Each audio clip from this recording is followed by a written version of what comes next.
ao vivo. A gente acompanha desde o início a sessão plenária da tarde de hoje, com as expectativas que são essas que nós já apresentamos aqui na introdução do Direto do Plenário. E vamos acompanhar, portanto, a sessão plenária da tarde de hoje ao vivo aqui na TV Justiça. Obrigada, podemos nos sentar. Uma boa tarde a todos.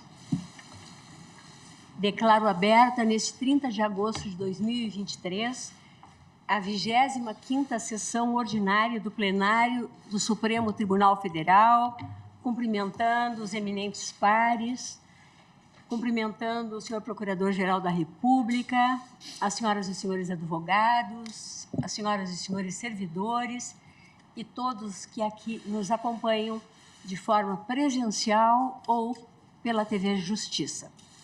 Passo de imediato a palavra à senhora secretária para a leitura da ata da sessão anterior.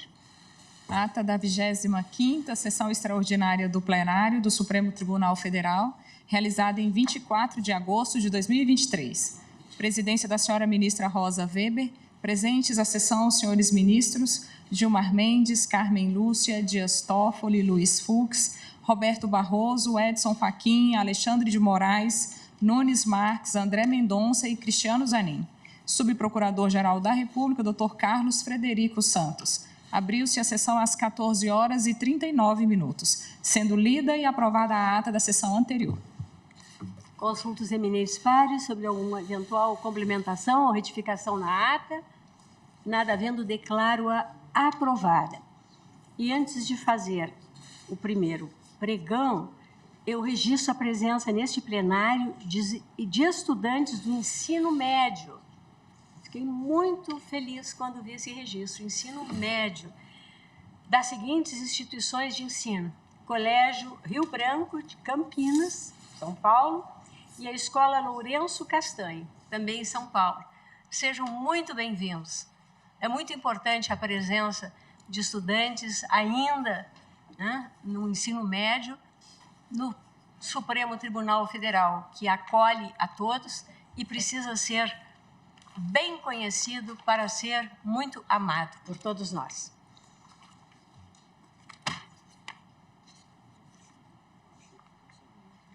Apregou para continuidade de julgamento o recurso extraordinário 1.017.365, procedente de Santa Catarina, sob a relatoria do ministro Edson Fachin, que tem como recorrente a Fundação Nacional do Índio, a FUNAI, e como recorrido o Instituto do Meio Ambiente de Santa Catarina, o IMA, nova denominação do Fátima, e ainda a comunidade indígena Xoclém, terra indígena Ibiramala Clã. Ibiramala Clã.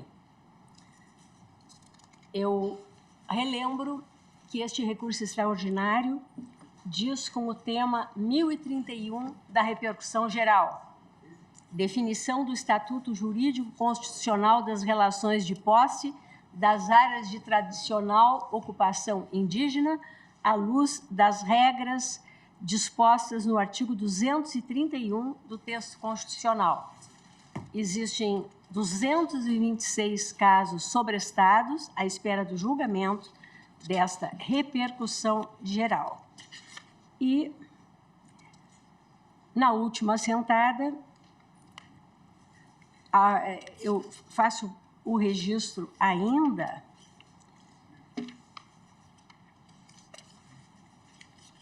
do voto, embora, na verdade, nós não temos aqui, né, as decisões.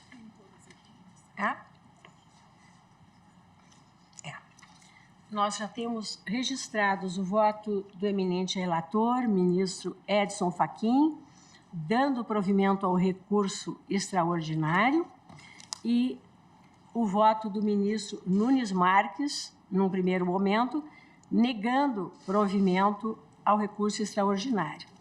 E, na última assentada, tivemos o voto vista do ministro Alexandre de Moraes, que acompanhou o relator no sentido do provimento do recurso extraordinário, mas propondo uma tese ligeiramente diversa.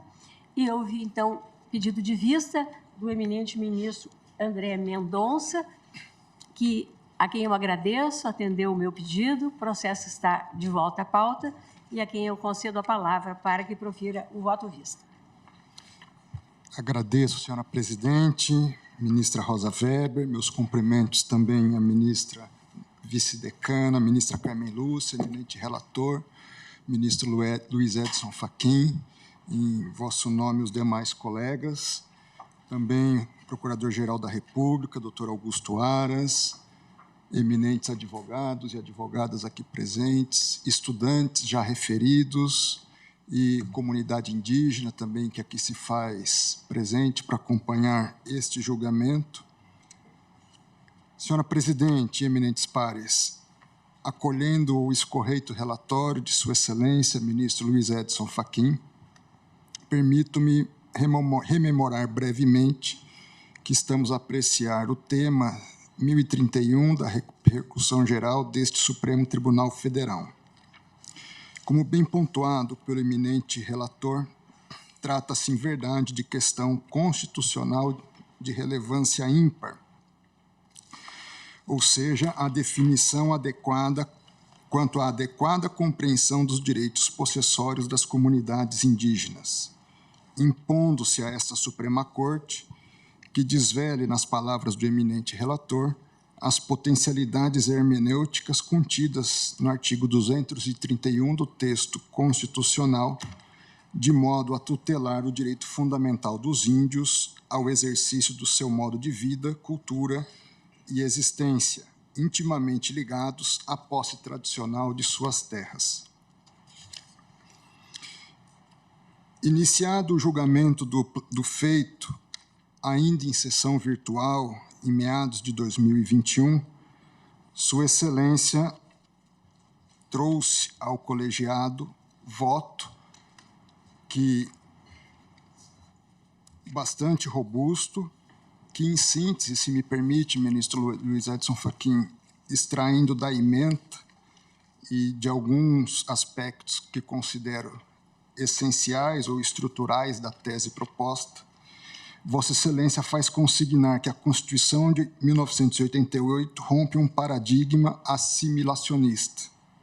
No item 9 da ementa, Vossa Excelência consigna que a proteção constitucional aos direitos originários sobre as terras que tradicionalmente ocupam independe da existência de um marco temporal em 5 de outubro de 1988 e da configuração do renitente esbulho como conflito físico ou controvérsia judicial persistente à data da promulgação. Item 11, demonstrada a flagrante inconstitucionalidade no que concerne ao cumprimento do artigo 231 da Constituição Federal, Vossa Excelência também consigna que não há vedação a eventual redimensionamento das terras já demarcadas a contemplar a real dimensão da posse tradicional.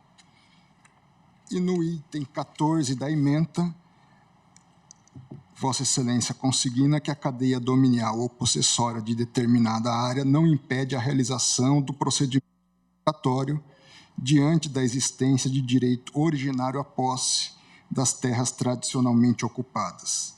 Assim, Vossa Excelência propõe tese com 10 itens que refletem o quanto consubstanciado no voto bem trazido e bem fundamentado de Vossa Excelência, basicamente consignando a não existência ou a defesa da não eficácia de um marco temporal a partir da Constituição de 88, também a não necessidade de configuração do que se definiu como um esbulho que, de alguma forma, caracterizasse o contato ou ocupação efetiva da terra indígena demandada para ser demarcada. O ministro Nunes Marques, a partir de destaque deduzido pelo ministro Alexandre, já em plenário físico, emitiu seu voto. Basicamente, se não me falha, ministro Nunes Marques, sustentando a defesa de uma jurisprudência até então consolidada nesta Suprema Corte, tanto quanto ao marco temporal, como o esbulho renitente. E, mais recentemente, o ministro Alexandre de Moraes trouxe uma tese intermediária, vamos dizer assim, entre os dois pontos. Dentro desse contexto, antes de me pronunciar hoje, eu apresentei ao colegiado uma questão de ordem indagando sobre a possibilidade ou não do meu voto no que tange a questão da repercussão geral, abstraindo-me eu de me manifestar no caso concreto, o que acabou sendo acolhido pelo colegiado, à unanimidade. Apenas faço esse registro também para dizer que me aterei na análise da questão apenas no que envolve o aspecto objetivo de tese em discussão, não no caso concreto propriamente dito. Inicio, assim, a análise do mérito com essa delimitação, registrando que, de acordo com Darcy Ribeiro, abro aspas, o índio é todo indivíduo reconhecido como membro de uma comunidade de origem pré-colombiana que se identifica como etnicamente diversa da nacional e é considerada indígena pela população brasileira com que está em contato. Trata-se, portanto, digo eu, de conceito complexo, porquanto depende de um processo de autoidentificação conformado a partir de critérios de percepção da realidade por parte de cada pessoa.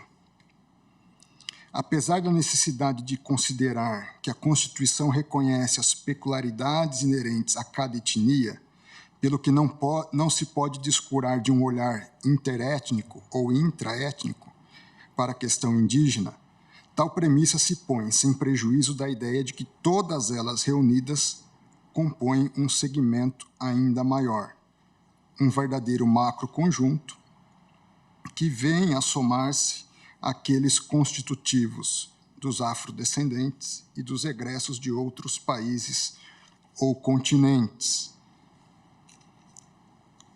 Esse texto consta da PET 3388 do acórdão correspondente e prossegue aquele julgado, dando-se que todos esses grandes conjuntos ou grupos humanos maiores são formadores de uma só realidade política e cultural, ou seja, a nação brasileira.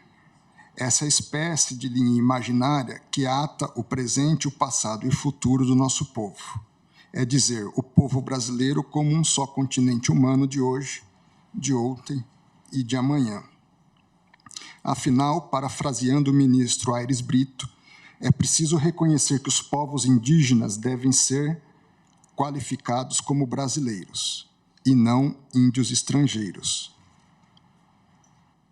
Reconhecimento este, digo eu, que é condizente, inclusive, com a fundamental participação dos povos indígenas ao longo de todo o arco histórico-temporal na formação da identidade nacional. Nesse sentido, é igualmente importante recordar que o processo constitucional que culminou com a promulgação da Carta de 88 ensejou a construção, abro aspas, de um discurso jurídico positivo que já não antagoniza colonização e indigenato, mas, ao contrário, intenta conciliá-la operacionalmente, conforme consta do julgado da PET já referida. Foi nesse sentido a compreensão que essa Suprema Corte já teve oportunidade de registrar posteriormente, e o fez, tanto naquele julgado como em outros, a partir da lógica subjacente ao raciocínio fundamentado no denominado constitucionalismo fraternal.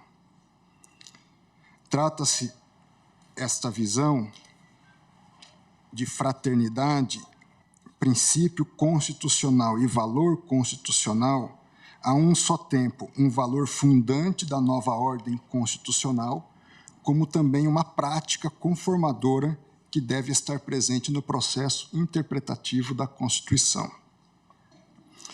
Nesse sentido, pontuo lições do ministro Reinaldo Soares da Fonseca, no sentido de que a ideia de fraternidade pode ser compreendida como categoria política e também como princípio jurídico. Cito aqui lições doutrinárias do ministro Reinaldo da Fonseca a respeito do constitucionalismo fraternal, sendo que o eminente ministro do STJ aponta que, na condição de categoria política, a fraternidade tem o potencial de atuar como método e conteúdo da política e tornar-se parte constitutiva do processo de tomada de decisões políticas, assim como um guia hermenêutico das demais normas em interação dinâmica. Já enquanto princípio jurídico operativo, assume a natureza de sobreprincípio, conformador da atuação dos poderes constituídos, na medida em que direciona o legislador ordinário, restringe o leque de escolhas constitucionalmente legítimas disponíveis à deliberação e baliza a interpretação judicial. Em resumo, pode-se dizer que a fraternidade enseja a busca da solução que melhor compõe a multiplicidade de interesses contrapostos em jogo, atraindo, assim, o princípio da unidade da Constituição. Quanto a este princípio, o ministro Menezes Direito assim consignou em seu voto na PET 3388. A Constituição é a síntese de uma miríade de anseios das mais diversas naturezas. Ao mesmo tempo, essa diversidade forma um todo unitário, que vem a ser o fundamento de toda a ordem jurídica e também o fundamento de todo o sistema, que, como tal, não admite nem a instabilidade, nem a autonegação. O objetivo norteador do princípio da unidade é, assim, o equilíbrio entre os interesses que compõem, em uma rede de interdependência recíproca, a ordem constitucional. É preciso, igualmente, reconhecer que essa principiologia é conformadora de uma verdadeira regra matriz estabelecida pelo poder constituinte originário, que, do alto da sua liberalidade criativa, preocupou-se em expressar o objetivo maior de uma construção de uma única sociedade verdadeiramente irmanada já na escolha da sua primeira palavra, nós, conforme consta do preâmbulo da nossa Constituição. Diante dessa perspectiva, eu passo, então, a fazer uma análise do cenário de conflitos existentes na história do país e desde o descobrimento do nosso país. Na obra Os Índios na História do Brasil, a professora Maria Regina Celestino de Almeida, eu, a partir desse momento, farei referência a ela apenas como de Almeida, professora do Departamento de História da Universidade Federal Fluminense, em obra publicada pela editora FGV, consigna que, embora seja controvertida a definição do número de índios habitantes no Brasil no momento da chegada dos portugueses, John Monteiro estimava que o quantitativo variava entre 2 e 4 milhões de habitantes.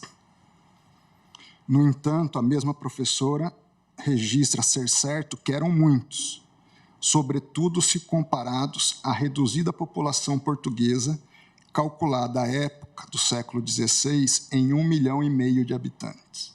Ou seja, as estimativas são de que havia mais indígenas no Brasil do que portugueses em Portugal. Do mesmo modo, sobre os povos originários, afirma que, abro aspas, era uma população extremamente diversificada, com estimativas, segundo Arion Rodrigues, de mais de 1.000 etnias no tempo da conquista. Apesar dessa grande diversidade étnica, os cronistas e missionários da época classificaram os indígenas, grosso modo, a partir do famoso binômio Tupi-Tapuia. Ainda segundo a professora de Almeida, a expressão tapuia, que em tupi significa bárbaro, foi adotada pelos portugueses para referir-se a todos os grupos não tupi. Do mesmo modo, em obra intitulada O Índio na História do Brasil, Berta Ribeiro foi esposa de Darcy Ribeiro.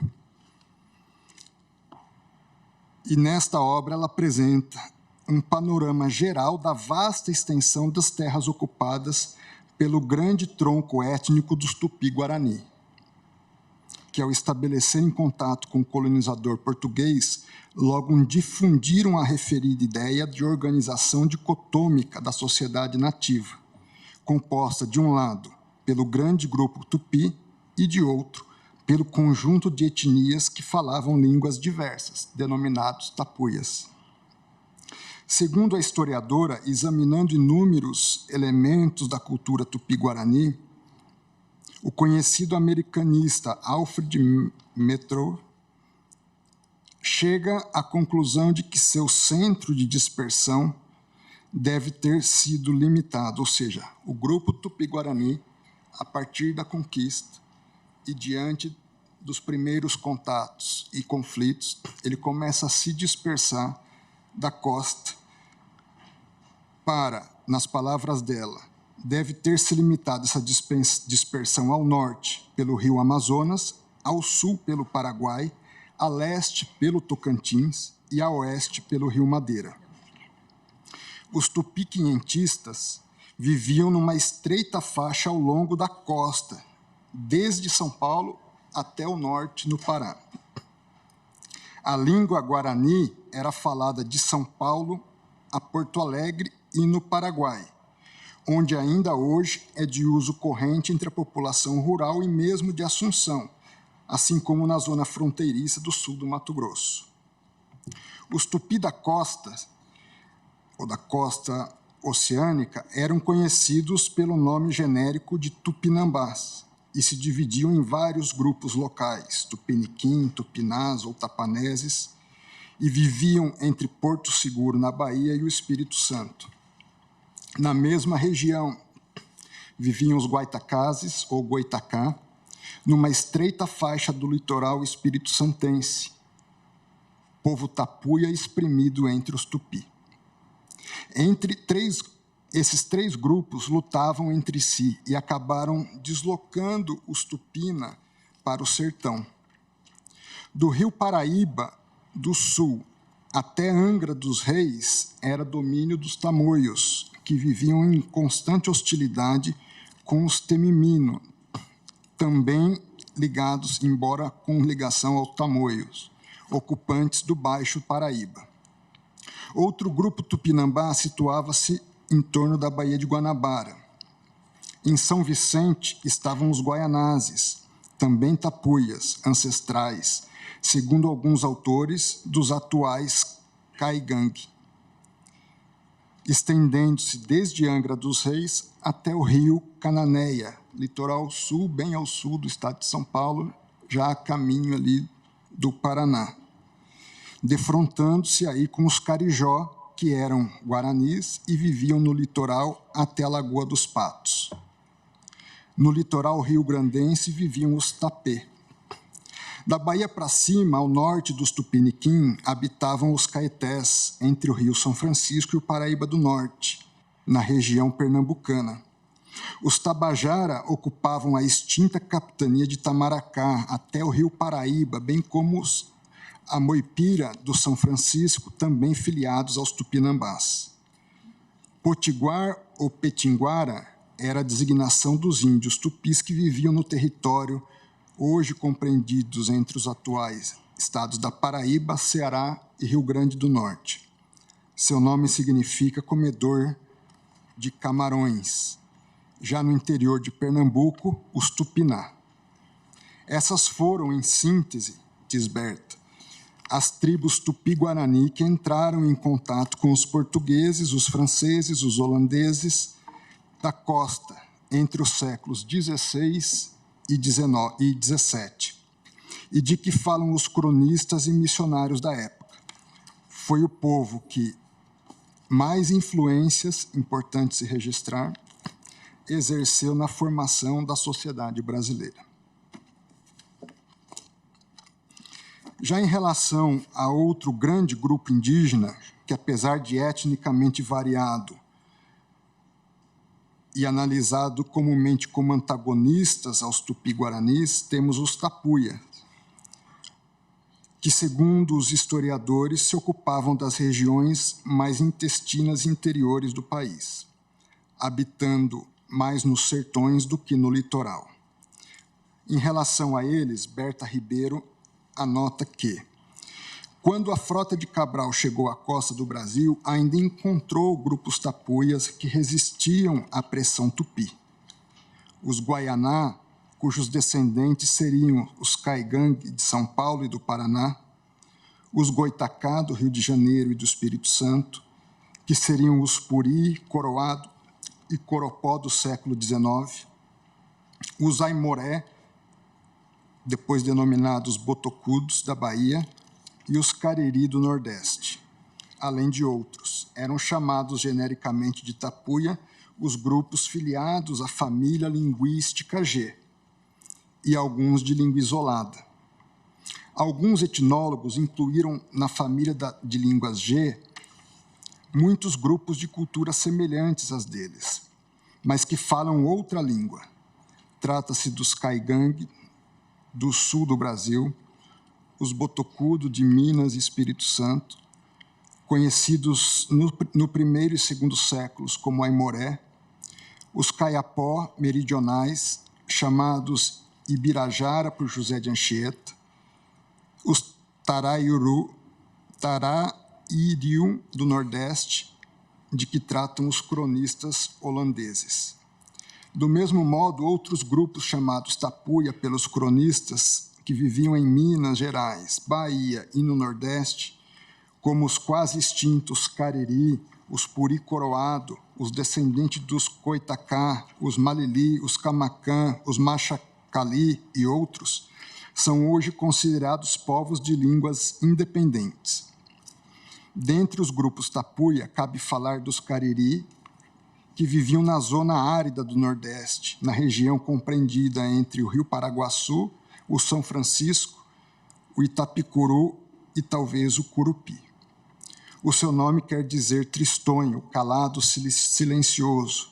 No início, os Cariri dominavam o litoral nordestino, mas foram de lá escorraçados pelos belicosos Tupiniquim e depois pelos Tupinambá. Fecho aqui as citações de Berta Ribeiro.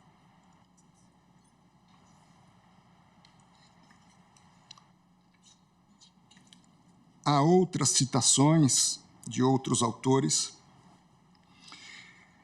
mas pontuo neste momento que, segundo João Manuel Monteiro, após um brevíssimo período de interação baseada na prática do escambo com estabelecimento de relações cooperativas, ainda que eventualmente impregnadas pelo dolo de exploração na perspectiva subjetiva dos portugueses, pelas quais adereços e objetos de toda a ordem eram oferecidos em troca da utilização da mão de obra local, logo eclodiram os primeiros conflitos.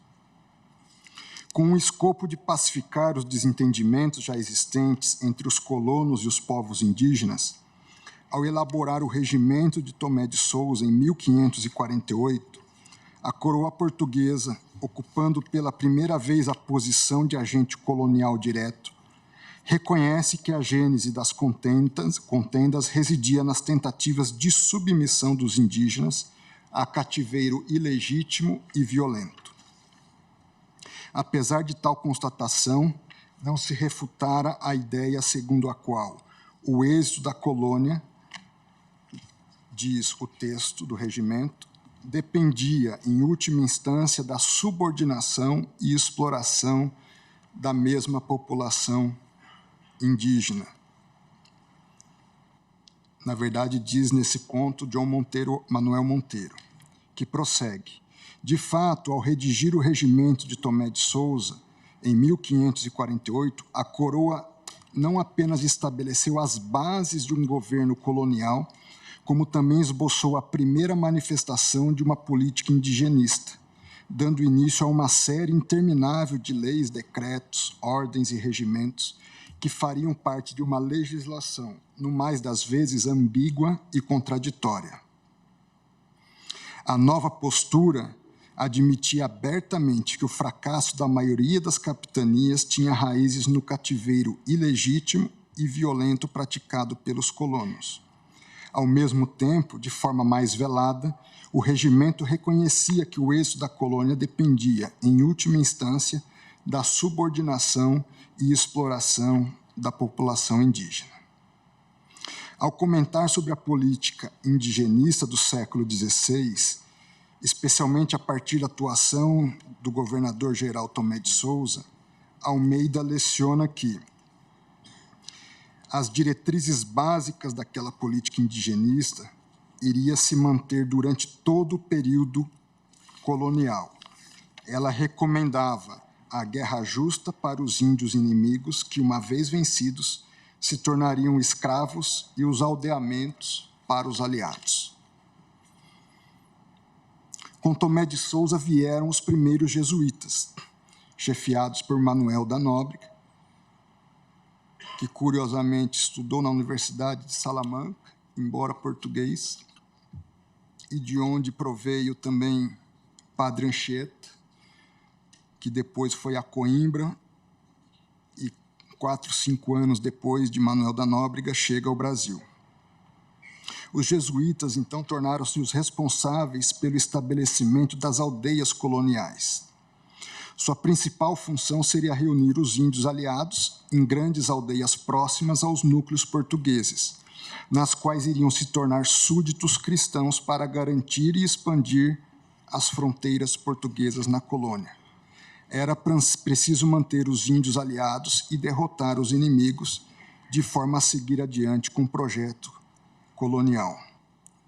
Isso se fez às custas de inúmeras guerras, bastante violentas, que se estenderam até o século XIX. Algumas se tornaram de grande vulto. Do século XVI ao XIX, esses índios bravos não apenas defendiam seus territórios, desafiando a expansão territorial portuguesa, como ainda faziam incursões guerreiras sobre as regiões já ocupadas. Contra eles eram enviadas as bandeiras, daí a expressão bandeirantes, expedições armadas que, além dos metais preciosos, buscavam principalmente índios que seriam vendidos como escravos. Muitas dessas expedições armavam-se com o objetivo explícito de punir grupos hostis.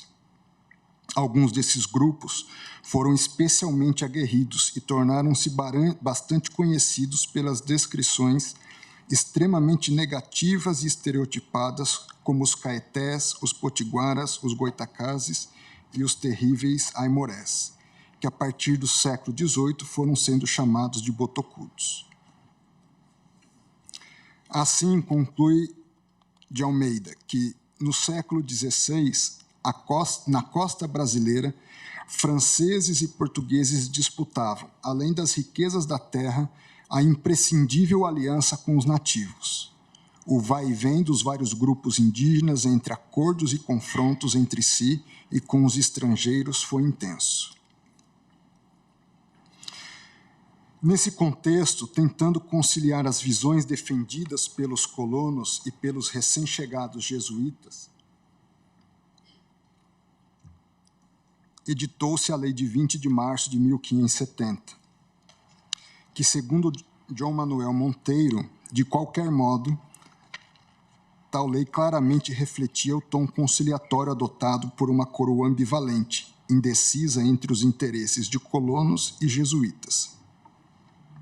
A postura a favor da liberdade dos índios certamente atendeu aos apelos dos padres Luís da Gran e José de Anchieta.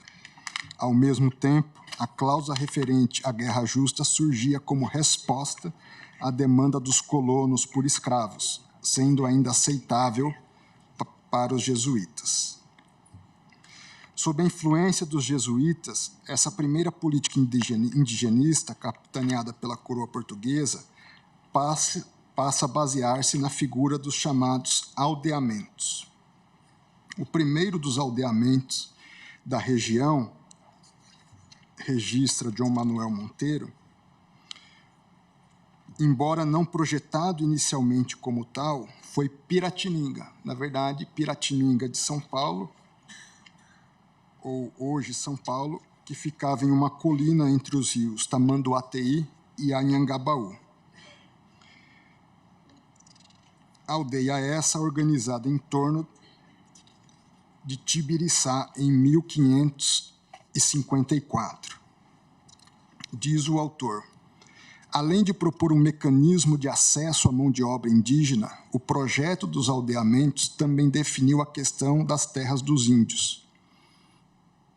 Cada aldeamento foi dotado de uma faixa considerável de terras. Ao mesmo tempo, porém, as doações de terras tinham o objetivo menos nobre de restringir os índios a áreas determinadas pelos colonizadores, abrindo assim acesso a regiões antes ocupadas pelos grupos nativos.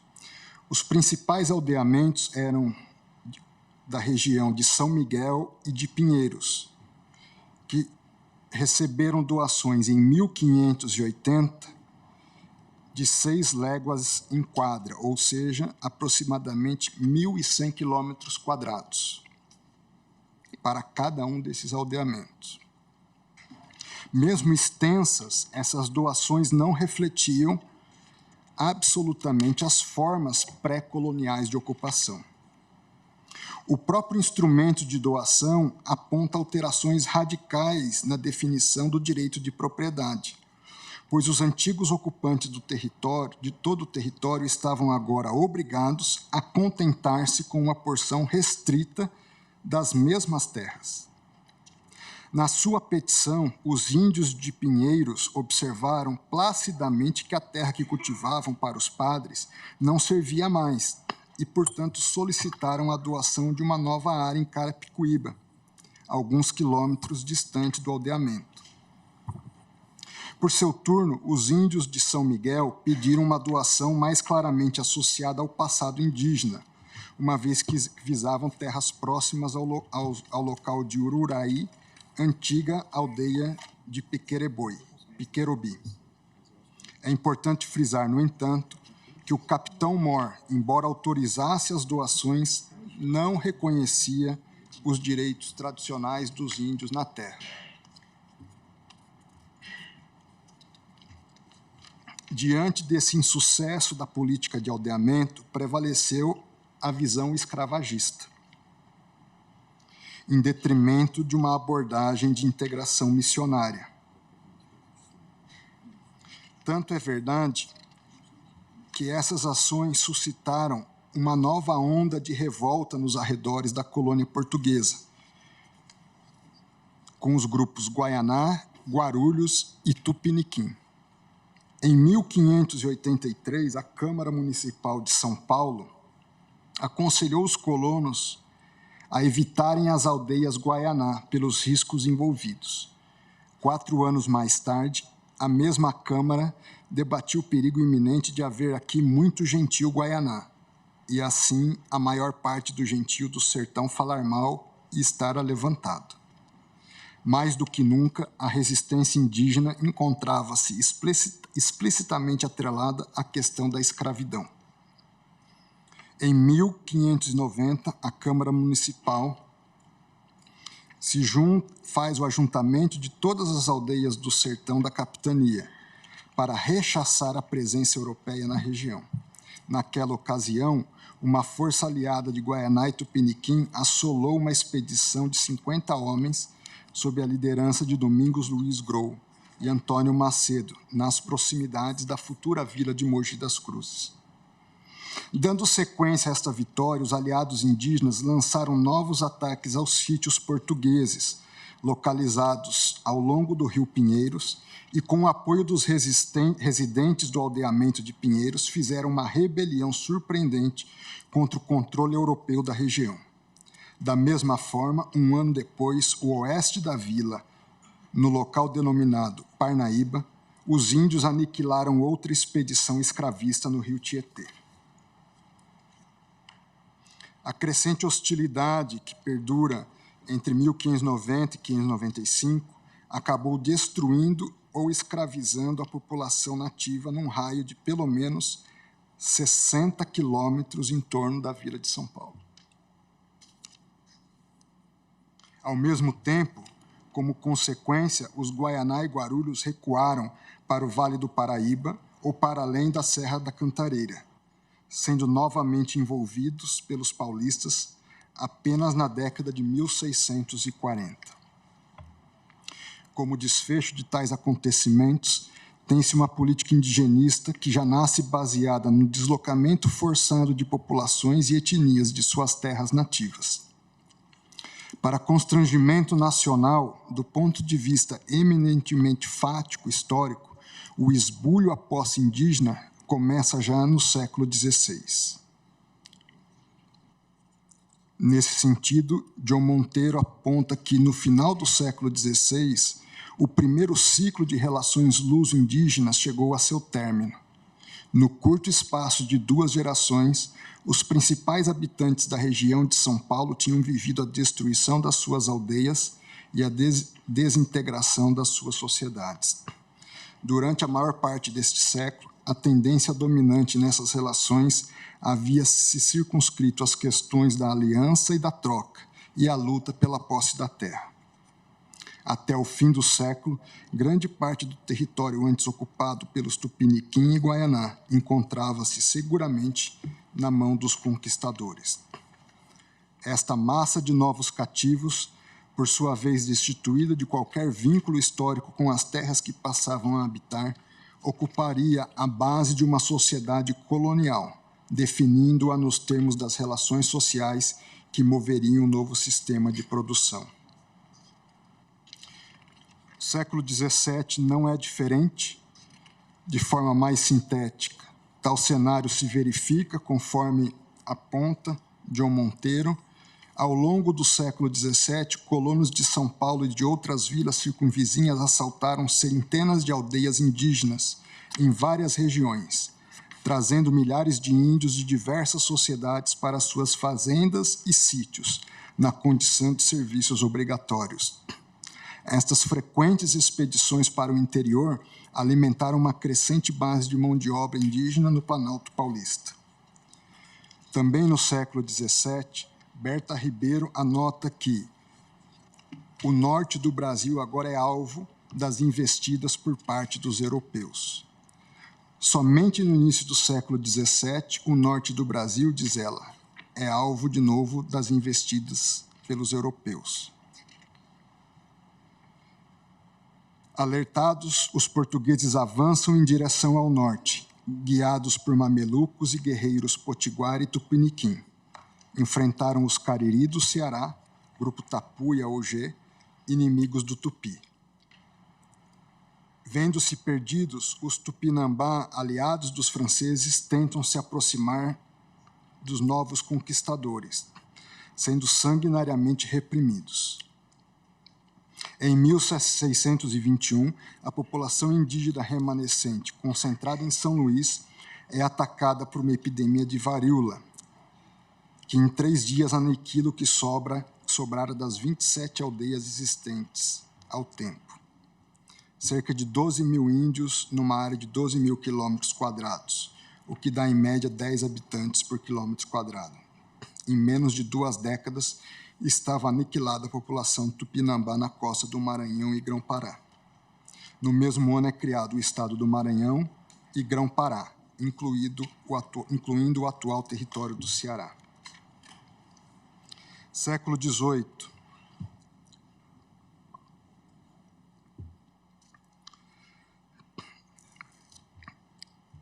É marcado pelo ciclo do ouro em direção ao oeste. Sobre este período, Berta Ribeiro relata que a ira dos faiscadores do ouro se dirigia principalmente contra os Paiaguá, que, destroçando as flotilhas, levavam o ouro arrebanhado para vender a preço vil em Assunção.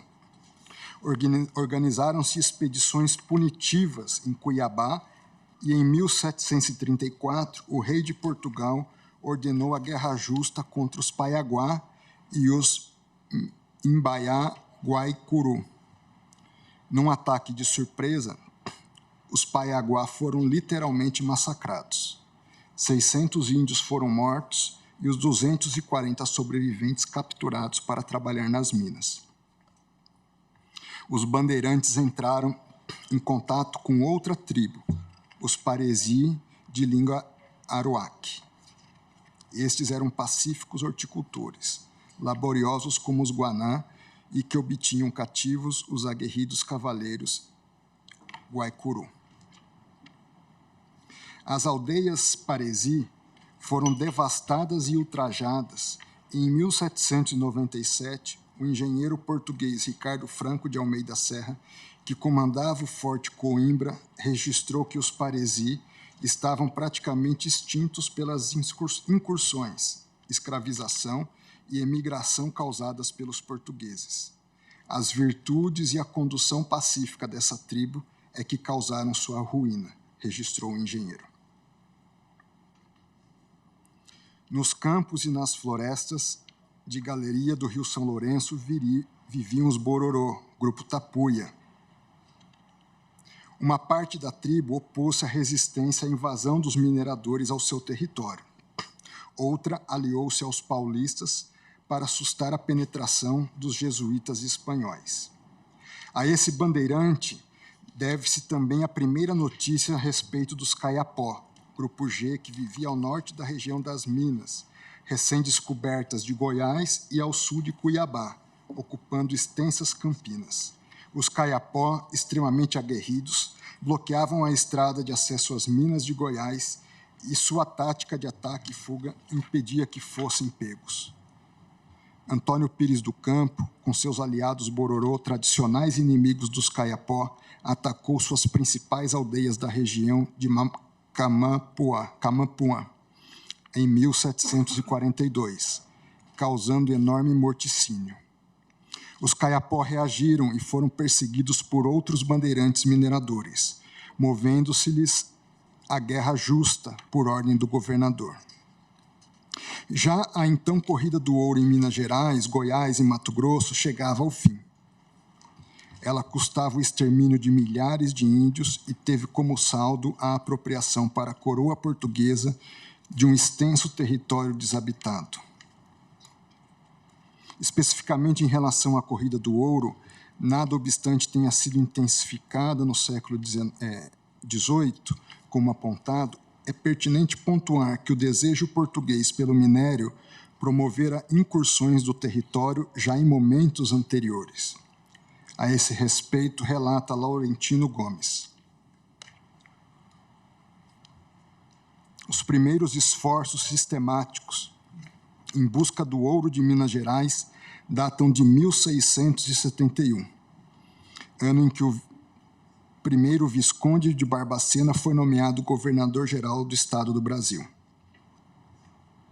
com a espinhosa missão de encontrar meios de recuperar a economia colonial, àquela altura combalida pela crise do mercado internacional do açúcar, e incapaz até mesmo de gerar os dividendos necessários para pagar a burocracia portuguesa instalada na América. Outras duas tarefas de Barbacena seriam expandir a colonização para o interior do país, do território, e 2, combater os indígenas, que atormentavam, diz ele, a vida dos senhores de engenhos no litoral. Prossegue Laurentino Gomes. A data e local exatos da descoberta do primeiro depósito de minerais preciosos são ignorados. O mais provável é que tenha ocorrido entre 1693 e 1695. Até essa época, Minas Gerais era uma terra erma e escassamente habitada, mas já bem conhecida pelos bandeirantes paulistas. Na segunda metade do século XVII, importantes e numerosas expedições tinham cruzado a região de norte a sul à procura de indígenas para escravizar. Os bandeirantes constituem um grupo diverso na sociedade colonial brasileira. A diferença começava pela própria maneira de se comunicar. Em São Paulo, no dia a dia, falava-se o tupi-guarani, a língua geral dos índios. Os paulistas viviam perambulando pelo interior do Brasil, nas famosas entradas, bandeiras ou monções, que se tornariam responsáveis pela exploração e ocupação efetiva do território. Passavam meses ou anos enfurnados no sertão. Em geral, para chegar a Minas Gerais, as expedições bandeirantes partiam de um local situado no Vale do Paraíba, onde hoje se encontra a cidade de Taubaté. Depois de cruzar a monumental Serra da Mantiqueira, atingiam os Campos Gerais, que se estendem até os sopés da Serra do Espinhaço. Esse território era chamado de Minas dos Cataguases, devido ao fato de ser inicialmente dominado por esse grupo indígena. No total, levava-se cerca de 25 dias de viagem, entre as margens do rio Paraíba e os depósitos de ouro, onde atualmente se localizam as cidades de Ouro Preto, Mariana e Sabará. Como resultado desse movimento expansivista, de expansiva interiorização, tem-se o consequente redimensionamento das fronteiras nacionais. Nas palavras de Boris Fausto, desde o início do século XVIII, a extensão geográfica da colônia nada mais tinha que ver com a incerta linha de Tordesilhas. A expansão das bandeiras paulistas para o oeste e dos criadores de gado e forças militares para o sudoeste ampliaram de fato as fronteiras do país. O avanço minerador, a partir do século XVIII, deu mais um empurrão, de modo que a fisionomia territorial do Brasil já se aproximava da atual.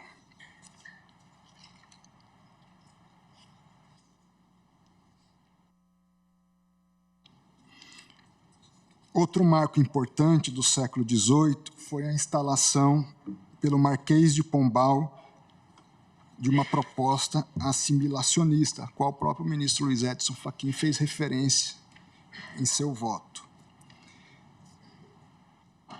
Essa proposta visava garantir a soberania do território para Portugal. De modo mais específico, seu objetivo era transformar as aldeias em vilas e lugares portugueses, e os índios aldeados em vassalos do rei, sem distinção alguma em relação aos demais. A nova legislação foi aplicada de diferentes formas, conforme as especificidades locais e as características dos grupos indígenas para as quais se dirigiam, tendo encontrado reações diversas por parte desses últimos. Em algumas áreas, efetuavam-se descimentos e criavam-se novas aldeias. Em outras, desencadeavam-se guerras e estabeleciam acordos com os principais nos sertões. Em áreas de colonização mais antiga, a proposta era extinguir as aldeias, acabando com a distinção entre índios e não índios. Essas práticas podiam desenvolver-se concomitantemente e em regiões muito próximas, pois integravam uma mesma política indigenista que procurava assimilar índios bravos, entre aspas, dos sertões e os índios aliados das aldeias. Aos primeiros cabia atrair, aldear, civilizar, e simplesmente assimilar, misturá-los à massa da populacional e extinguir as aldeias. A política de Pombal para os índios deve, portanto, ser compreendida, diz o autor, no contexto mais amplo das reformas pombalinas, que visavam essencialmente fortalecer o poder absoluto do rei de Portugal. A demarcação das fronteiras era a prioridade, e a região norte foi foco das atenções nesse período, das especiais atenções por parte da metrópole. Não foi à toa que o governador do estado Grão-Pará e Maranhão foi o próprio irmão do Marquês de Pombal. A mudança mais significativa foi a proposta de assimilação. Coerente com ela, algumas medidas foram inovadoras. diz, como a proibição dos costumes indígenas nas aldeias, o forte incentivo à miscigenação e o fim da discriminação legal contra os índios. Para implantar essa política, uma das principais medidas foi o incentivo da presença de brancos no interior das antigas aldeias. O parágrafo 80 dela tratava da política de incentivo à presença dos brancos nos aldeamentos, referindo-se também à necessidade de acabar, abre aspas, com a odiosa separação entre uns e outros, como forma de promover a civilidade dos índios. Sem aprofundar na controvertida questão sobre a expulsão dos jesuítas, que também deve ser vista no contexto mais amplo das reformas pombalinas, importa destacar que o seu afastamento provocou mudanças significativas para os índios das aldeias. Os aldeamentos perdiam, deve-se dizer, os poderosos aliados nas disputas com os moradores sobre questões de terra e de trabalho. Esses últimos, por sua vez, ficavam mais à vontade para se misturar com os índios e avançar sobre as suas terras, pois, além de incentivados pela nova lei, estavam livres da severa vigilância dos jesuítas, que em vão haviam se esforçado para mantê-los afastados. No século XIX, as guerras contra os índios se estendem. Conforme de Almeida, nesse período, houve a declaração da Guerra Justa pelo príncipe regente Dom João, em 1808, contra os botocudos, logo estendidas aos caigangues.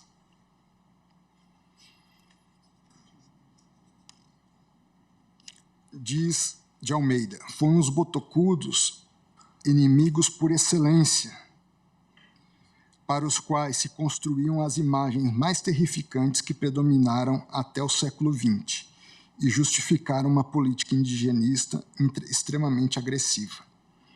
Na verdade, essa imagem foi útil aos interesses da coroa, que no período da mineração proibia a circulação naquelas áreas para evitar os desvios do ouro. Entre 1760 e 1808, inúmeras bandeiras foram ao sertão e todos os governadores de Minas Gerais desse período foram, segundo ele, favoráveis a políticas violentas contra os índios. A Carta Régia de 1808, que declarou a Guerra Justa, resultou, na verdade, da pressão de colonos e autoridades para obter da coroa a sanção oficial para investidas que nunca haviam cessado. Por fim, de acordo com o relato de Berta Ribeiro, a ocupação do território nacional não devassado nos séculos XIX e XX se assemelha em tudo às dos séculos precedentes. Ela cita, de modo especial, a eclosão durante o período extrativista da cabanagem, que, nas suas palavras, representou a mais feroz repressão no norte do país. Portanto, encerrando as questões históricas, o que se verifica, em resumo, nas palavras de Darcy Ribeiro é o seguinte: após 4 séculos de uma falaz proteção possessória, os índios haviam sido despojados de quase todas as terras que tivessem qualquer valor. Viviam acoitados nos sertões, mais ermos, e ali tinham de defender-se, à viva força, contra as ondas de invasores que procuravam desalojá-los, cada vez que suas terras começavam a despertar a cobiça por se tornarem viáveis a qualquer tipo de exploração econômica. Agora passo algumas considerações atuais sobre a comunidade indígena, trazendo dados do atual censo. Ainda não completo, mas já com muitos dados relevantes sobre a questão dos indígenas no Brasil. A partir desse contexto histórico, brevemente sumariado, logo se percebe porque a sobrevida das populações nativas não era vista de modo esperançoso pelos antropólogos de um modo geral.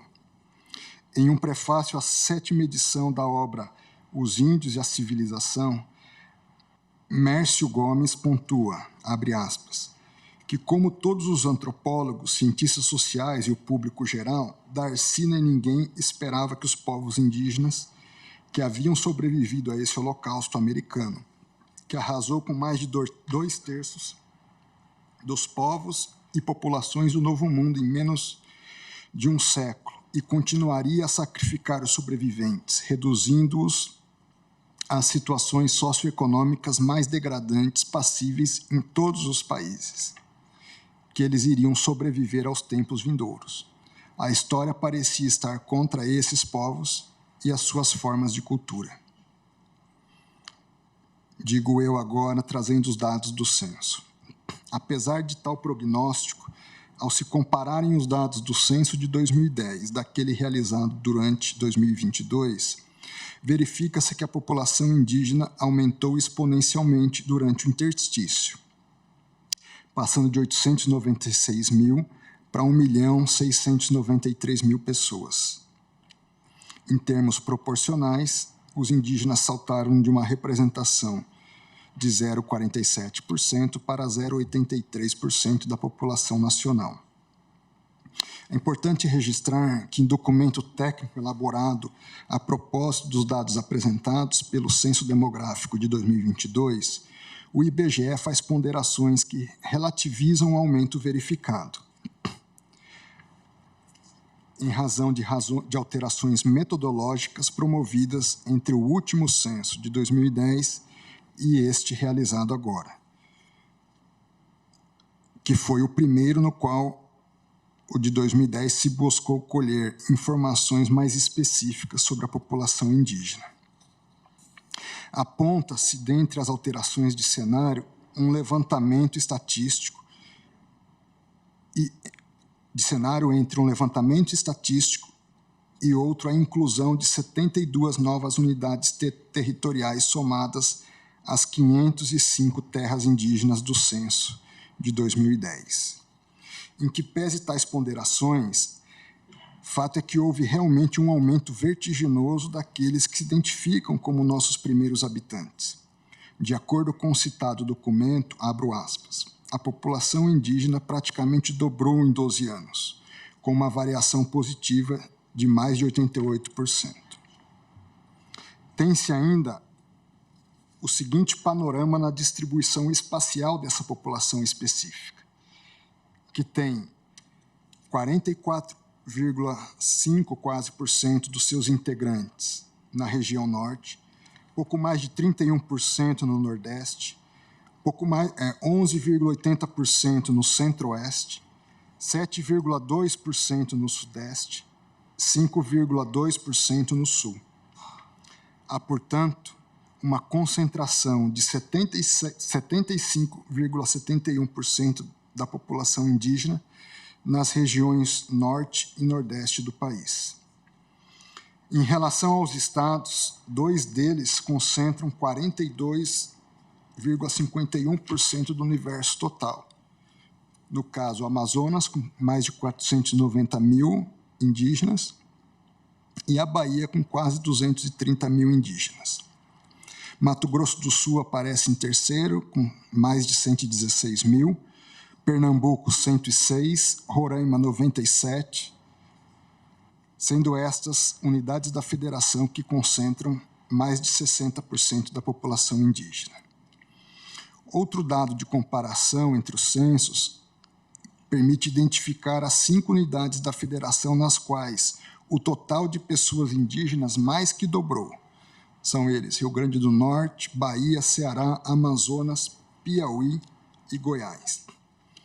Verificou-se ainda que 79 municípios brasileiros têm mais de 5 mil pessoas indígenas residentes, número que aumentou em comparação a 2010, quando eram apenas 42 municípios. O mesmo fenômeno se verificou em relação aos municípios com faixa de residência indígena, entre mais de 1.000 até 5 mil pessoas. Em 2010, eram 151 municípios, hoje 199. Os municípios na mesma direção, enquanto em 2010, 1.085 municípios não apresentavam presença de pessoas indígenas, esse número hoje é de 738. Os municípios com maior crescimento absoluto de indígenas entre os dois censos são Manaus e Salvador. No estado da Bahia, de modo geral, 352 dos 417 municípios registraram um aumento da população indígena. Dado que tem pertinência direta com o tema em apreciação, configura-se no percentual de indígenas que residem em terra indígena. Verificou-se que quase 690 mil indígenas vivem em terras indígenas não demarcadas. Por outro lado, do conjunto total de indígenas, que somam 1.071.000, o equivalente a 63% vive fora das terras indígenas. Em relação a este recorte, constatou-se, diz o censo, que a região sudeste apresenta o percentual mais elevado de população indígena residente fora das terras indígenas. No Sudeste, mais de 82% dos indígenas vive fora de terras indígenas. Em Minas Gerais, esse percentual é de quase 67%. No Espírito Santo, pouco mais de 67%. No Rio de Janeiro, 96,82% dos indígenas estão fora de terras indígenas. E em São Paulo, 92,44%. Permitindo-me uma análise conjectural, talvez isso ocorra em razão do baixo percentual de áreas demarcadas na região sudeste, sul e sudeste, as quais correspondem apenas a 6% do universo nacional. Sendo o percentual mais baixo entre as regiões, seguida da Sul, com 10%, e do Centro-Oeste, com 11%.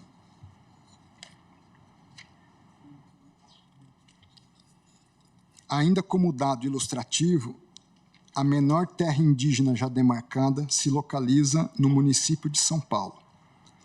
Trata-se da terra indígena Jaraguá, habitada pelas etnias Guarani, Guarani Mibia e Guarani Nandeva, demarcada em 1987, com a extensão de 1,7 hectares. Outro dado interessante aponta que o conjunto do censo da população indígena residente em terras indígenas apresenta significativa concentração espacial. 36 terras indígenas reúnem mais de 50% dos indígenas que vivem em terra indígena. Vale atentar, em relação a este último ponto, que essas 36 áreas reúnem, portanto, mais de 50% da população indígena residente em terra indígena, tornando-se o universo total, dentro de um universo total de 577 unidades, correspondente a uma concentração de mais da metade da população em apenas 6% das terras indígenas. O que, por óbvio, leva à constatação de que menos da metade da população indígena reside em área indígena.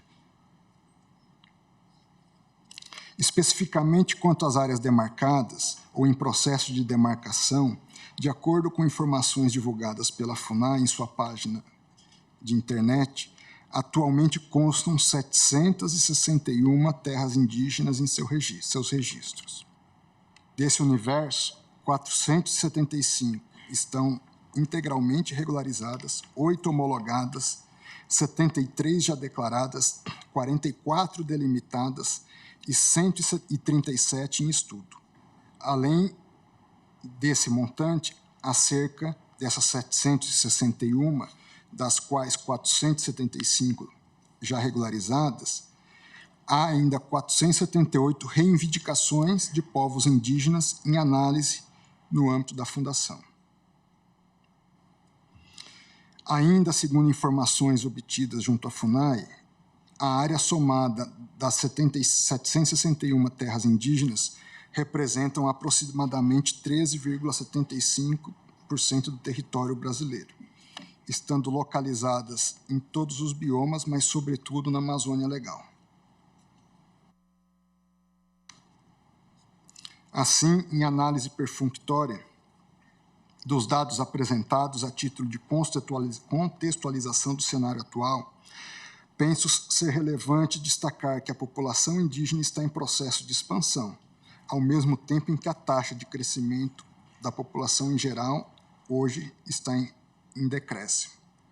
Apesar da plena possibilidade de convivência pacífica entre todas as etnias que formam o amálgama nacional, tem-se um percentual relevante, ultrapassando bem mais da metade de indígenas ainda residentes fora das terras indígenas, e que há uma substancial concentração de indígenas fora das terras indígenas, especialmente no sul e no sudeste, bem como há uma quantidade considerável de áreas reivindicadas pelos povos indígenas, ou ainda não plenamente regularizadas, cujo efetivo saneamento jurídico depende dos contornos adotados na presente decisão.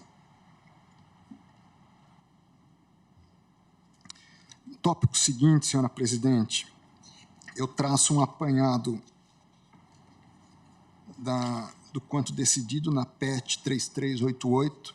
Eu vou passar mais aceleradamente nesse ponto, porque são questões que nós já temos um conhecimento bastante maduro, em tese não seriam inovações ou nada novo que eu estaria aportando, não obstante apenas registrar alguns aspectos.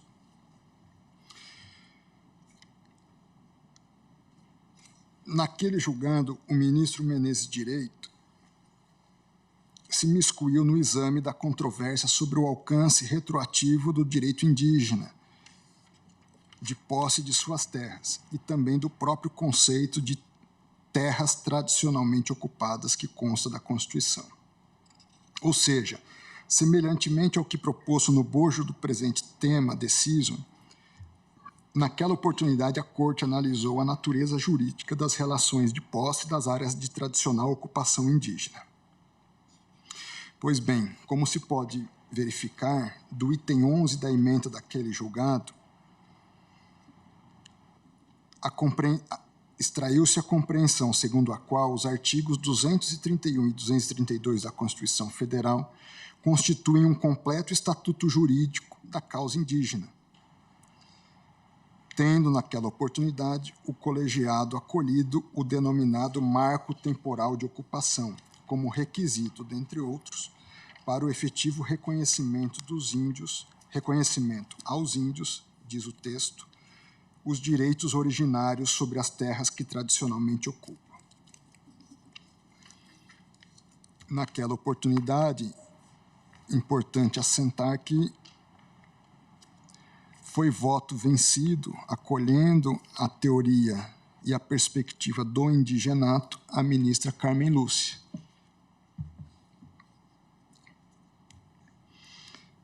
Em síntese, alguns dos votos, o ministro Ricardo Lewandowski entendeu naquela oportunidade que, com base na teoria do fato indígena, que foi a teoria trazida pelo ministro Menezes Direito,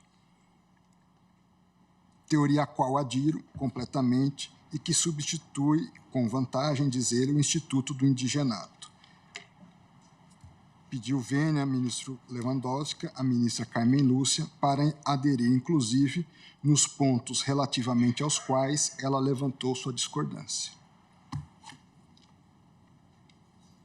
O ministro Eros Grau acompanhou, o ministro Joaquim Barbosa do mesmo modo, o ministro Peluso fez consignar que me parece correta a única explicação jurídica para o critério da delimitação das áreas indígenas, que é o eminente ministro Menezes Direito chamou de fato indígena. Na sequência, também a ministra Ellen Grace, ministro Aires Brito, ministro Marco Aurélio divergiu, mas ainda para julgar integralmente procedente o pedido inicial. Nada obstante a divergência, o ministro Marco Aurélio apontou como marco também a Constituição de 88, por razões de segurança jurídica, fazendo do mesmo modo o ministro Celso de Mello, nos seguintes termos.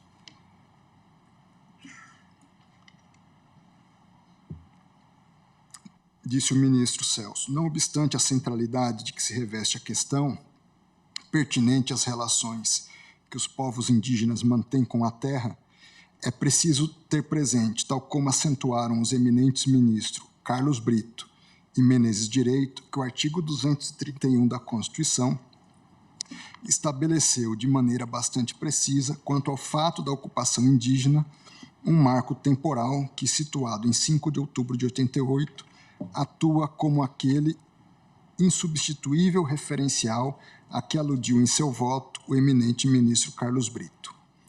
Prossegue Sua Excelência. Isso significa que a proteção constitucional estende às terras ocupadas pelos índios, considerando-se para efeito dessa ocupação a data em que promulgada a Constituição, desde que existente a posse indígena no momento da vigência da nossa lei fundamental.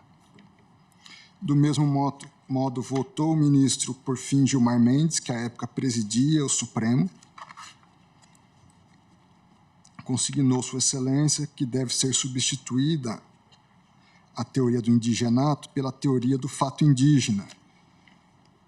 Desse modo, indagações acerca da imemorialidade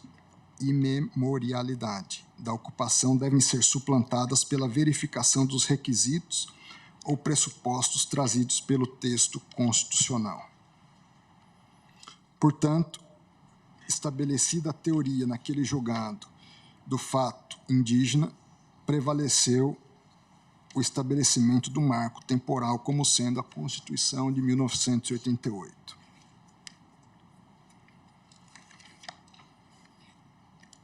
À luz de tal julgado, a meu sentir, resta indene de dúvidas a intenção nutrida pelos então integrantes deste colegiado maior, como disse, ressalvado o voto da ministra Carmen Lúcia, no sentido de que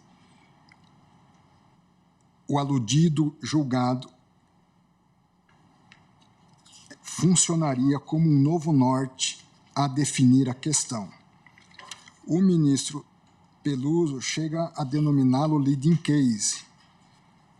Não obstante, importante registrar que o ministro relator Edson Fachin, ele diverge, se entendi bem, da caracterização como um leading case, ao menos em termos de vinculação do julgado, o que ocorreria a partir do presente julgamento.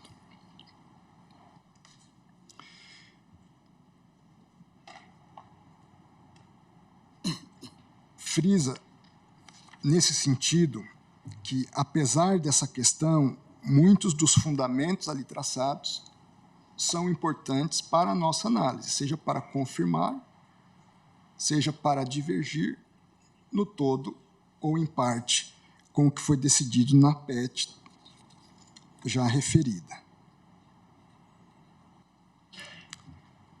Dentro desse contexto, eu passo agora a tratar especificamente da posse indígena.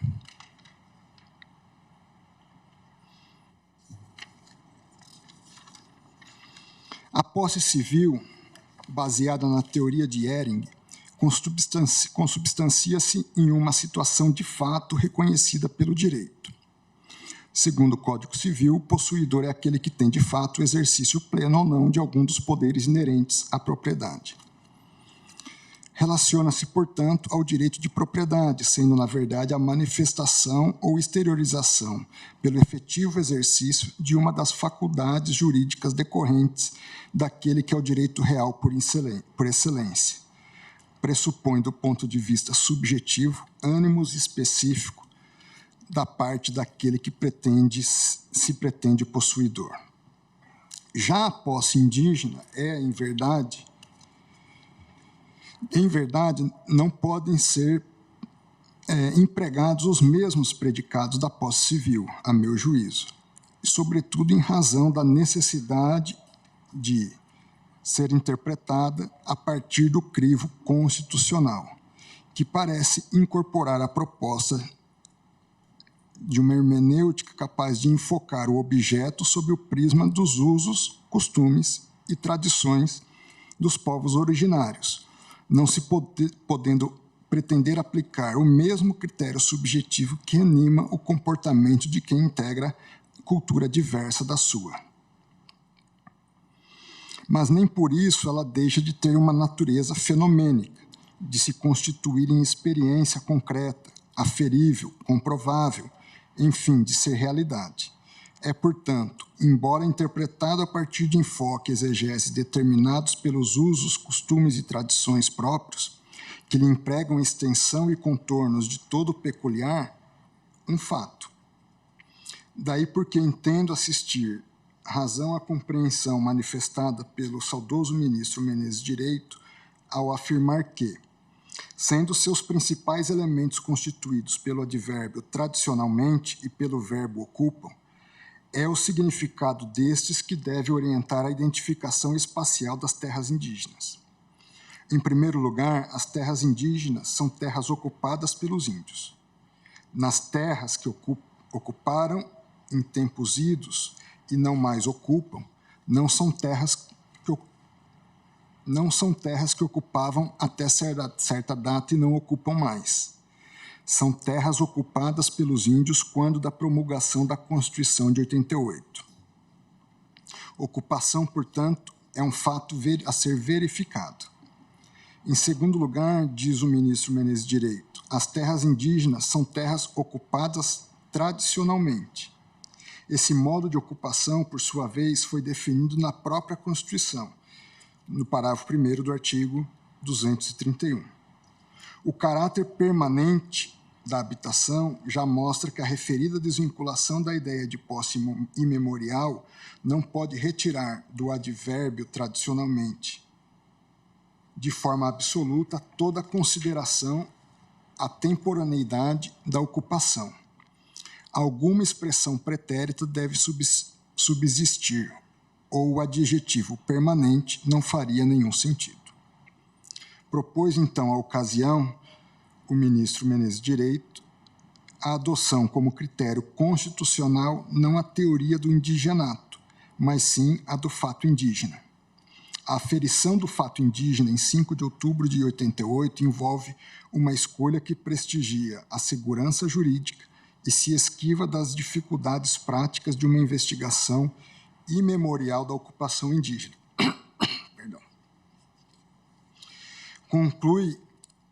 Conclui-se que, uma vez demonstrada a presença dos índios em determinada área, na data da promulgação da Constituição, e estabelecida a extensão geográfica dessa presença, está constatado o fato indígena por detrás das demais expressões de ocupação tradicional da terra. E nenhum direito de cunho privado poderá prevalecer sobre os direitos dos índios. Com isso, pouco importa a situação fática anterior, posses ou ocupações, etc. O fato indígena a suplantará, como decidido pelo Constituinte dos 80. Fato este que, tal como qualquer outro, deve ser legitimado pelo ordenamento jurídico constitucional positivo, de acordo com os critérios por ele indicados. No caso, critérios que se consubstanciam nos marcos regulatórios elencados pelo ministro Aires Brito no paradigmático precedente da terra indígena Raposa Serra do Sol, a já referida PET 3388.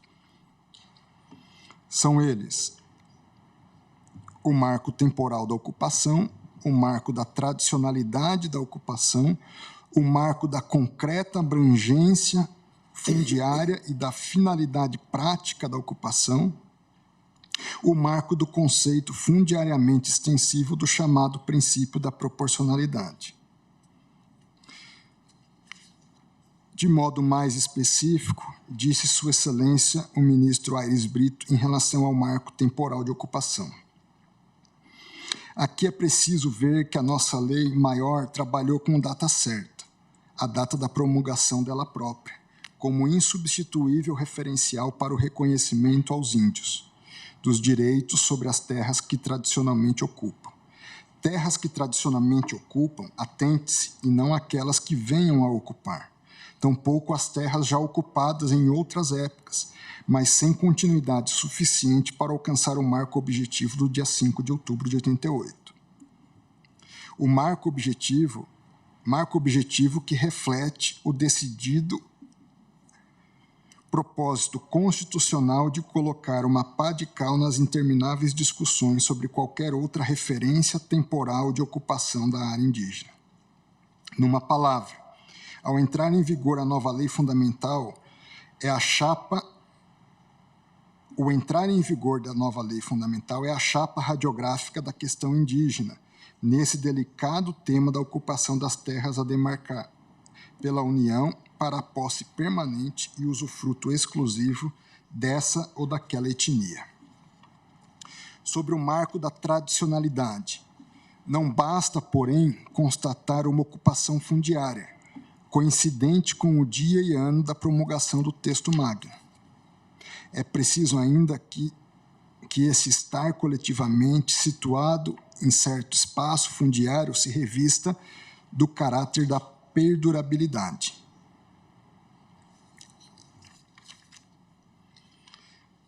Sobre o marco da concreta abrangência fundiária e da finalidade prática da ocupação tradicional, diz o ministro Aires. Quanto ao recheio topográfico ou efetiva abrangência fundiária do advérbio tradicionalmente, ele coincide com a própria finalidade prática da demarcação, quer dizer, as áreas indígenas são demarcadas para servir, concretamente, de habitação permanente dos índios de uma determinada etnia, de par com as terras utilizadas para suas atividades produtivas, deles indígenas desta etnia, mas as imprescindíveis à preservação dos recursos ambientais necessários ao seu bem-estar e à sua reprodução física e cultural segundo seus usos, costumes e tradições, nos termos do parágrafo 1º do artigo 231. Veja-se que, por tais balizas, se está diante de conceituação substancialmente diversa daquela empregada no âmbito do direito civil. Daí porque ter o próprio ministro Aires Brito, ao analisar os parâmetros acima reproduzidos, cunhado a expressão segundo a qual se verifica nesse tipo tradicional de posse fundiária um heterodoxo instituto de direito constitucional e não uma ortodoxa figura de direito civil. Isso porque, distintamente do que ocorre na seara do direito civil convencional, há em relação à posse indígena uma considerável dilatação dos limites espaciais da área sobre a qual recai o poder de fato, na medida em que, constitucionalmente alargado, a toda a extensão necessária, não apenas a sua habitação tradicional, em caráter permanente, mas abrangendo igualmente as áreas utilizadas para suas atividades produtivas, as imprescindíveis para a preservação dos recursos ambientais necessários ao seu bem-estar e aquelas necessárias à sua reprodução física e cultural. Tem-se, assim, o estabelecimento de marcos regulatórios essencialmente abertos e com perspectiva de interpretação extensiva em prol dos primeiros habitantes.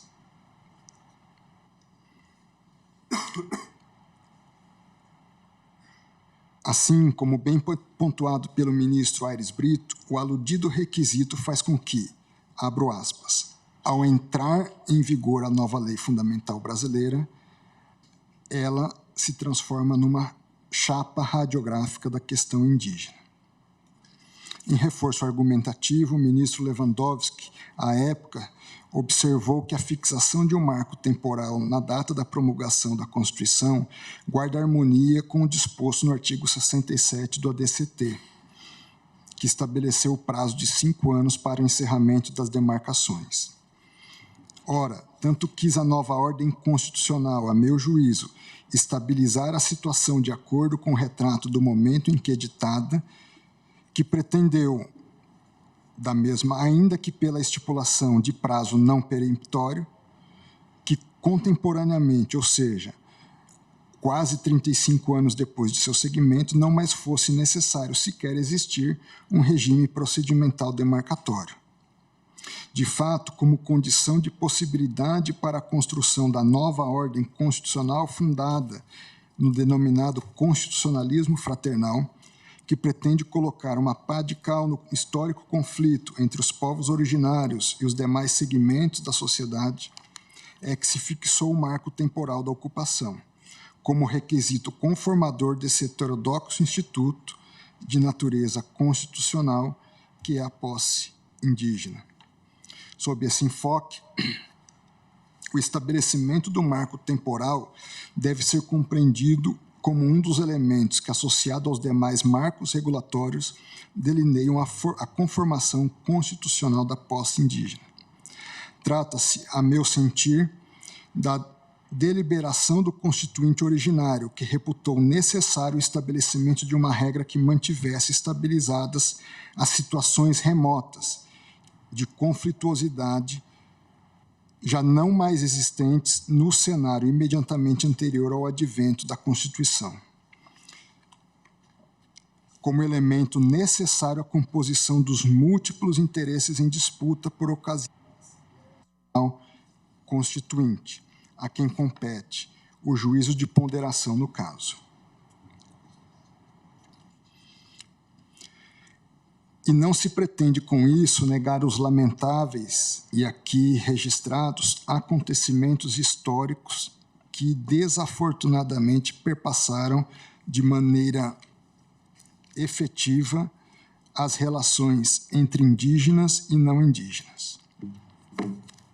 Não se trata de negar as atrocidades cometidas, mas antes de compreender que o olhar do passado deve ter como perspectiva a possibilidade de uma reconstrução do presente e do futuro. Entendo eu que esta solução é encontrada a partir da leitura que faço do que foi o texto e a intenção do constituinte originário de trazer uma força estabilizadora a partir da sua promulgação. Recordo aqui o que asseverou o ministro Aires Brito. Aqui é preciso ver que a nossa lei maior trabalhou com data certa, a data da sua promulgação, como insubstituível referencial para o reconhecimento aos índios dos direitos sobre as terras que tradicionalmente ocupam.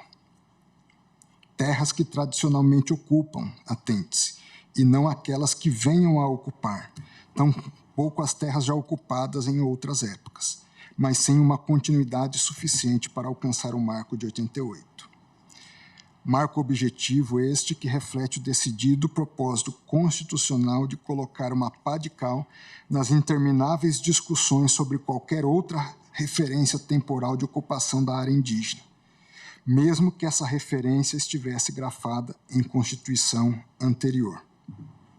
É exprimir a data de verificação do fato em si da ocupação fundiária é o dia 5 de outubro de 88 e nenhum outro.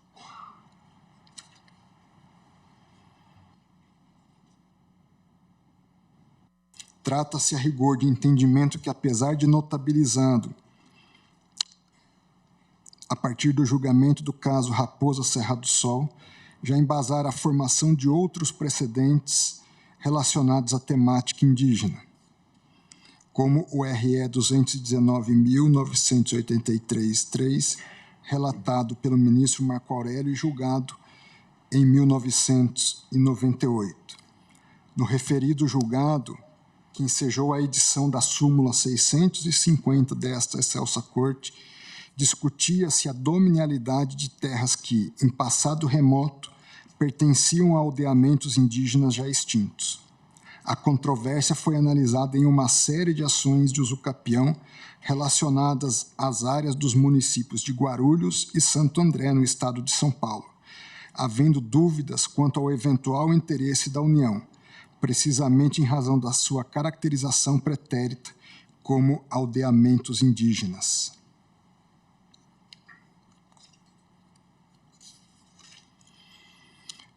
Entendo pertinente rememorar, ainda nesse ponto,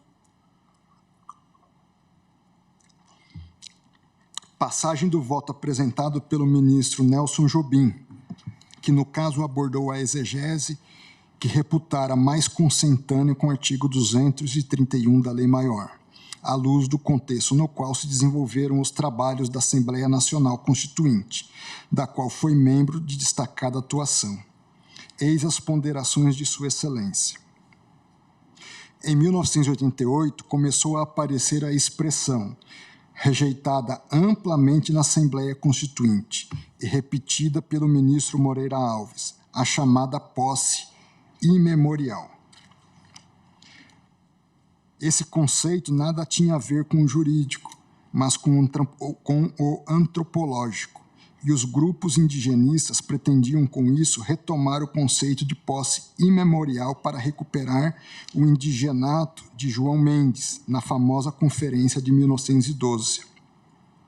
Por isso, quando se definiu as terras indígenas no contexto do artigo 231 da Constituição Federal, houve uma longa discussão, e aqui quero contar com a memória do eminente ministro Maurício Correia, num trabalho imenso do senador Severo Gomes, que esclarece perfeitamente a questão da definição das terras indígenas. A terra indígena, no Brasil, por força do parágrafo 1º do artigo 231, se compõe de 4 elementos distintos. O primeiro deles prossegue.